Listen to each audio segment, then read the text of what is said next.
Invito valido quale corsa centrale dall'Arcoveggio, sono 6 concorrenti al via, non corre Sing Alleluia. Lo schieramento 1 Alice Trio, 2 Beethoven Griff, 3 Balalaika Matto, 4 Annina, 5 Ubico Castenada, 6 Climber. Favori per Climber Roberto Vecchione, intorno alla pari. Ubico Castenada l'alternativa principale, poi Balalaika Matto, partenza con la velocità di Ubico Castenada che in breve va a condurre nei confronti di Beethoven Griff.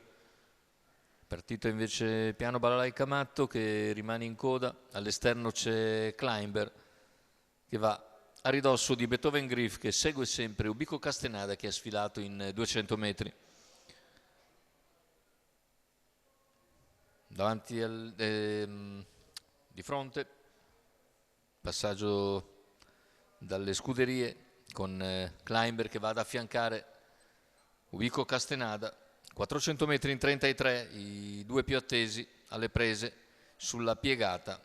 In seconda posizione rimane Beethoven Griff, mentre va a fare pariglia anche Annina, che precede Alice Trio e quindi Balalaika Matto. I 600 se ne vanno in 45,8 con in vantaggio Ubico Castenada, all'esterno Climber, alla corda c'è sempre Beethoven Griff con al largo Annina, poi è costretto all'esterno Balalaika Matto in terza ruota perché sposta anche Alice Trio, anche se poi torna sotto.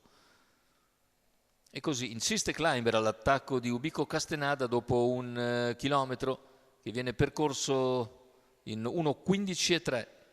Ubico però rimane in testa. Climber attacca lungo la corda Beethoven Griff, poi Annina, ancora Alice Trio. I cavalli sono a 400 dalla conclusione con Ubico Castenada che ha ripreso una incollatura di vantaggio su Climber che insiste il suo esterno e attacca. Annina invece cerca di coprire Beethoven Griff. Cavalli ormai al completamento della piegata con Climber che insiste all'esterno, si difende Ubico Castenada, attacca Climber, i due ancora alle prese a 100 dalla conclusione.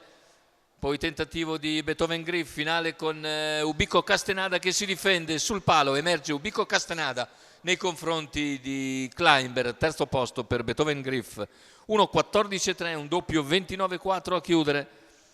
E vittoria per Ubico Castenada e Enrico Bellei che con partenza perfetta è andato a condurre e ha poi controllato un comunque molto valido Climber che se l'è fatta tutta scoperta all'esterno.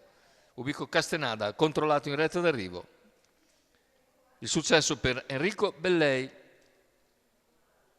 per il training dello stesso Enrico Bellei. Scuderia del signor Salvatore Giannusa. 5-6-2 l'arrivo della quinta corsa Arcoveggio.